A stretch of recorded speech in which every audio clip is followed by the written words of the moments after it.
The Chicago Bears just keep making smart moves. A few key developments have emerged, and they all point to one thing. The front office knows what it's doing. Let's start with the biggest need. Pass rush help. No secret there. The Bears had to address it, and they made some moves. DeMarcus Walker? Released. Austin Booker? Still developing, and there's optimism about his potential.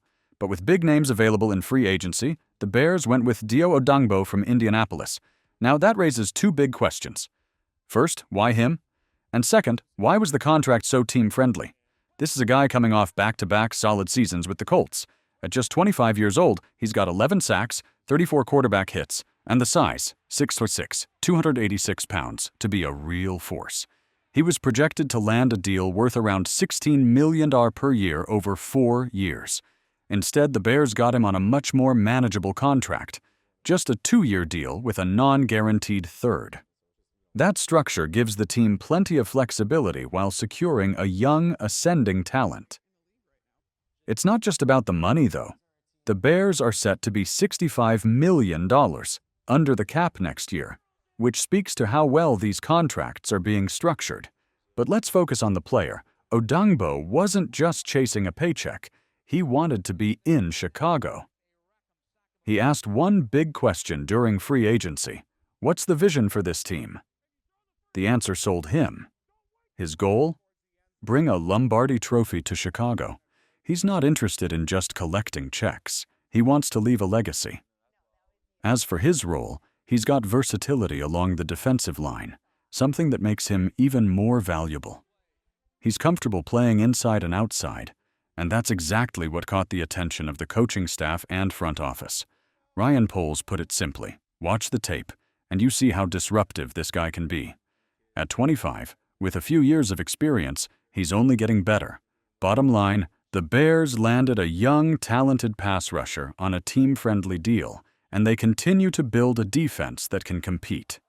Smart moves all around. The Bears' front office and coaching staff seem to be in sync, and that's showing in their decision-making. There's belief that Dio Odango still has room to grow, but of course, he needs to produce. That's the key here. He's got to justify the investment. At $16 million per year, he's not cheap, but he fits exactly what Dennis Allen wants in a defensive end. It's a seamless fit. Now let's break down the contract because this is where it gets interesting. The deal includes $32 million guaranteed and a $13.5 million signing bonus. According to reports, his base salaries are structured like this. $3 million in 2025, fully guaranteed. $15.5 million in 2026, guaranteed if he's on the roster by the 3rd day of the league year.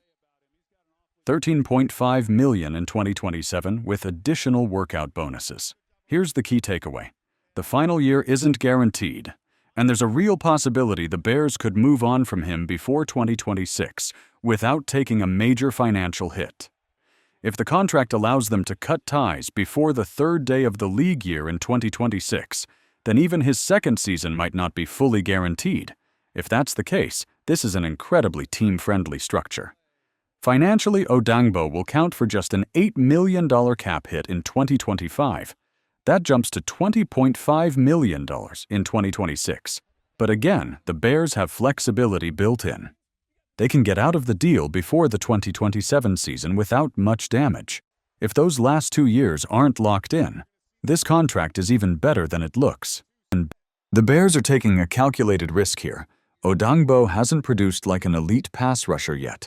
Over 4 seasons, his numbers have been solid but not spectacular. He started 14 games last season, but his sack total dipped from 8 in 2023. That said, the potential is there. The Bears are betting that he's just getting started, and thanks to the way this deal is structured, they won't be stuck if it doesn't pan out. The Bears see Dio Odango as a perfect fit in Dennis Allen's defense.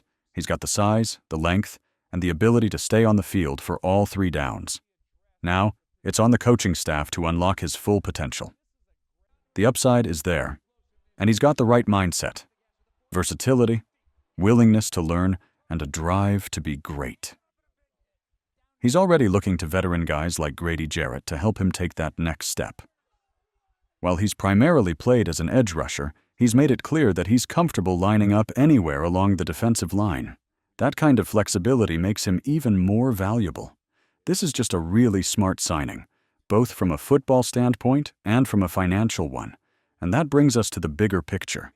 The biggest story of this offseason isn't just the players the Bears are signing, it's how they're structuring these contracts. What Ryan Poles and Matt Feinstein are doing with the salary cap feels almost unfair. They're front-loading deals in the first 2 years while keeping future flexibility wide open. The only contract that's been backloaded is Grady Jarrett's. Every other major deal is set up to give the Bears options when it's time to pay Caleb Williams. It's flat-out brilliant. And here's the kicker. Chicago could still have $65 million in cap space next year.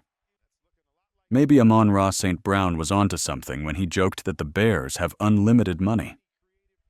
Either way, they're setting themselves up for long-term success. What do you think? Drop your thoughts, and we'll keep the conversation going.